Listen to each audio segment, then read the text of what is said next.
Shalom, selamat pagi saudara dikasih dalam Tuhan, puji Tuhan. Pagi hari ini kembali lagi saya menyapa setiap umat Tuhan secara khusus dalam program Bible and Coffee ini. Kita bersyukur karena kita memasuki minggu yang baru, maksud saya. Kita ada sebagaimana kita ada tanpa kekurangan suatu apapun. Mungkin sebagian saudara bilang, tapi pendeta saya masih punya pergumulan, tapi pendeta saya masih ada tekanan hidup. Ya, setiap kita punya pergumulan, setiap kita punya tekanan hidup. Namun itu tidak menjadi alasan untuk kita tidak bersyukur kepada Tuhan, bukan? Kita rindu hidup kita selalu bersyukur kepada Tuhan. Apapun badai yang kita hadapi, kita percaya kok Tuhan tidak akan pernah pergi meninggalkan kita. Yang kedua, kita percaya bahwa apapun yang kita alami tidak akan melebihi kekuatan kita. Dan saya percaya, yang ketiga, kita mengalami apapun, kita pasti sanggup keluar sebagai orang-orang yang lebih daripada pemenang. Karena itu yang Tuhan Yesus janjikan buat setiap kita. Amin saudara. Karena itu melalui program Bible and Coffee ini saya juga memberi kesempatan buat setiap saudara dikasih dalam Tuhan untuk menjadi perpanjangan tangan Tuhan dengan membagikan kembali atau share kembali renungan singkat ini, sehingga ada banyak teman-teman kita, kerabat, keluarga, kenalan kita juga turut boleh diberkati melalui program Bible and Coffee ini. Mari saudara, kita akan merenungkan firman Tuhan. Sebelum kita melakukan segala sesuatunya, kita berdoa. Kita datang kepada Tuhan. Bapa, terima kasih buat hari yang baru, dalam minggu yang baru. Kami bersyukur karena Tuhan Yesus yang memelihara kami sepanjang malam. Tuhan Yesus yang menyertai kami tatkala kami beristirahat.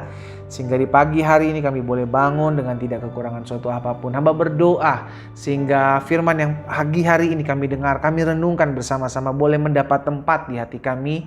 Dan ketika kami renungkan, ada rema yang kami dapati. Sebab kami mengerti betul firman-Mu tidak akan pernah kembali kepadamu dengan sia-sia, melainkan akan mengerjakan apa yang Tuhan kehendaki dan berhasil dalam apa yang Tuhan suruhkan. Terima kasih ya Bapa yang baik. Sampaikan sesuatu bagi kami ya Allah Roh Kudus, di dalam nama Tuhan Yesus Kristus kami berdoa. Haleluya.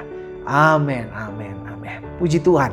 Bapak Ibu Saudara dikasih dalam Tuhan, hari ini ada satu kebenaran firman Tuhan yang saya mau bagikan secara khusus dalam renungan singkat ini dalam Hakim-Hakim. Pasalnya yang ke-6 ayat 14 sampai dengan ayat 16. Ini kisah tentang seorang yang bernama Gideon. Saudara dikasih dalam Tuhan. Gideon dipilih Tuhan untuk membebaskan umatnya, membebaskan orang-orang Israel dari tekanan orang-orang Midian, dari tekanan bangsa-bangsa yang menyerang pada saat itu.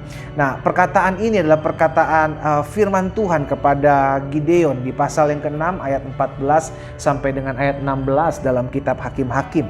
Lalu berpalinglah Tuhan kepada Gideon dan berfirmanlah Tuhan kepada Gideon, pergilah dengan kekuatanmu. Perhatikan saudara dikasih dalam Tuhan, dan selamatkanlah orang Israel dari cengkraman orang Midian. Bukankah aku mengutus engkau? Ayat 15, apa yang dibilang oleh Gideon, saudara dikasih dalam Tuhan? Tetapi jawab Gideon kepada Tuhan, Tuhanku, dengan apa ku selamatkan orang Israel ini? Ketahuilah, kaumku adalah yang paling kecil di antara suku Manasye, dan aku pun orang yang paling muda di antara kaum keluargaku. Saudara dikasih dalam Tuhan, sebelum memasuki ayat 16, lihat, perhatikan perkataan Gideon ini. Gideon bilang, Tuhan, dengan apa ku selamatkan orang Israel? Padahal sebelumnya di ayat 14 Tuhan bilang, aku mengutus kamu. Dan kita mesti ngerti kalau Tuhan yang mengutus kita, berarti Tuhan yang menyertai hidup kita. Tapi Gideon tidak memandang Tuhan, tidak melihat Tuhan. Gideon hanya melihat apa yang menjadi kekurangan saya, apa yang menjadi keterbatasan saya, apa yang menjadi ketidakmampuan saya. Itu yang Gideon lihat, sehingga akhirnya Gideon bilang, Tuhan, dengan apa ku selamatkan orang Israel? Kaumku adalah kaum yang paling kecil di antara suku Manasye. Bahkan aku pun seorang yang paling muda di antara kaum keluargaku. Saudara yang dikasih dalam Tuhan, jujur, kalau kita lihat hanya kekurangan, keterbatasan kita, yang kita lihat hanya ketidakmampuan kita, yang kita lihat hanyalah kelemahan-kelemahan kita, maka kita tidak akan pernah bisa melakukan apa yang menjadi firman Tuhan. Tapi yang Tuhan mau, kita menyadari bahwa ketika firman-Nya itu memberikan perintah kepada kita untuk melakukan ini, untuk melakukan itu, maka menjadi kekuatan kita bukan lagi kepada kita, tapi kepada Tuhan yang memberikan kemampuan, yang memberikan kekuatan pada saat kita melakukan firman.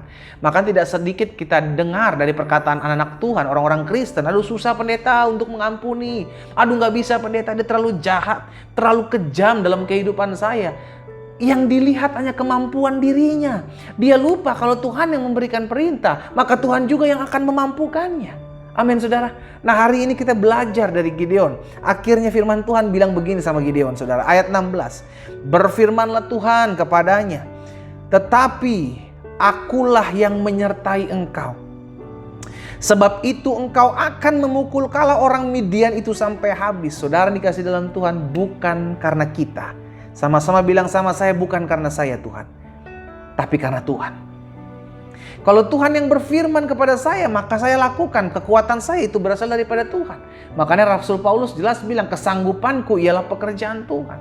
Dengan kemampuan kita, dengan kekuatan kita, dengan kepintaran kita, dengan kehebatan kita, kita nggak bisa buat apa-apa. Kita nggak bisa buat apa-apa saudara. Makanya pemazmur bilang, sia-sialah orang mendirikan rumah kalau bukan Tuhan yang mendirikannya. Sia-sialah pengawal berjaga-jaga kalau bukan Tuhan yang menjaga kota. Berarti apapun yang bisa kita buat, kalau tidak disertai Tuhan, kalau tidak ditopang oleh Tuhan, kalau tidak diutus oleh Tuhan, maka nggak akan ada yang bisa kita buat. Tapi hari ini kita belajar dari Gideon. Gideon tinggal melangkah. Gideon tinggal mengerjakan apa yang menjadi bagian Gideon. Tapi Gideon hanya menyadari, saya nggak bisa, saya nggak mampu, saya nggak kuat, saya nggak sanggup. Saudara, inilah yang akan dipermainkan oleh iblis di akhir zaman, saudara dikasih dalam Tuhan. Membuat kita, ya pendeta gimana ya, saya sulit mengampuni suami saya sulit mengampuni istri saya. Suami saya terlalu jahat pendeta, istri saya terlalu kasar pendeta, saya udah gak bisa jalan sama-sama dia. Saudara dikasih dalam Tuhan, kalau kita menerima mandat, menerima perintah dari Tuhan, maka saya percaya betul Tuhan tahu kita sanggup. Makanya firman Tuhan jelas katakan, perintah-perintahnya itu tidaklah berat. Kenapa? Karena ada Roh Kudus yang memampukan kita, Roh Kudus yang menolong kita. Sehingga pada akhirnya kita mengerti, tugas saya adalah melangkah. Sama-sama bilang sama saya, tugas saya adalah melangkah. Bukan karena saya, bukan karena kuat gagahku, kata firman Tuhan, tapi karena Roh-Mu. Hari ini kita mengerti, hidup yang kita jalani bukanlah karena kekuatan kita, tapi karena kasih karunia Tuhan, karena anugerah Tuhan. Itu sebabnya selalu saya bilang tidak ada yang bisa kita banggakan dalam hidup kita. Kita punya apa? Apapun yang kita punya saat-saat ini, itu milik kepunyaan Tuhan, yang Tuhan titipkan, yang Tuhan percayakan dalam hidup kita. Karena itu hari ini kita diingatkan firman Tuhan, bukan aku ya Tuhan, melainkan Tuhan. Dan kalau Tuhan suruh aku, berarti aku tidak boleh memandang melihat kelemahan, kekurangan, ketidakbisaan aku atau keterbatasan aku. Tapi yang harus aku lihat adalah kemampuan, kekuatan, kuasa, dan kasih karunia Tuhan yang selalu menopang aku dan memampukan aku untuk mengerjakan apa yang Tuhan mau. Kita berdoa, kita datang kepada Tuhan. Bapa, terima kasih buat benih firman-Mu yang hari ini, sebelum kami memulai segala sesuatunya, kami diberkati, kami dibekali oleh firman Tuhan. Kami mengerti betul, apapun yang bisa kami lakukan, kalau bukan karena Tuhan, kami gak bisa buat apa-apa. Itu sebabnya kami berdoa, apapun yang terjadi selama itu perintah Tuhan, kami mau lakukan. Dan kami percaya kalau Tuhan perintahkan, maka kami mampu. Kalau Tuhan suruh, maka kami mampu. Kalau Tuhan memberikan mandat buat kami, maka kami bisa mengerjakannya. Ampuni kami kalau kami terlalu melihat kelemahan kami. Ampuni kami kalau kami terlalu melihat kekurangan, keterbatasan kami, sehingga kami tidak melangkah, kami tidak mengerjakan oleh karena apa yang kami pikirkan. Hari ini Tuhan Yesus, kami mau lakukan apa yang menjadi perintah Tuhan. Hari ini kami mau melangkah. Kami tidak mau memandang diri kami, tapi kami memandang Tuhan. Karena kekuatan yang tidak terbatas itu berasal daripada Tuhan. Hamba ucapkan berkat buat umat-Mu, dimanapun umat-Mu berada dan mendengarkan renungan firman Tuhan pagi hari dalam program Bible and Coffee. Biar mereka dikuatkan, mereka diteguhkan, mereka dimampukan untuk tetap terus melakukan apa yang menjadi kebenaran firman Tuhan. Dalam nama Tuhan Yesus, hamba berdoa dan bersyukur. Haleluya. Amin, amin. Kita nikmati kopi kita, saudara. Haleluya. Ingat, semua karena Tuhan. Dan Tuhan yang memampukan, Tuhan yang menyertai, Tuhan yang menyuruh. Maka Tuhan juga yang akan membela setiap kita untuk mengerjakan apa yang menjadi perintahnya. Bukan aku, melainkan Tuhan. Tuhan Yesus memberkati kita.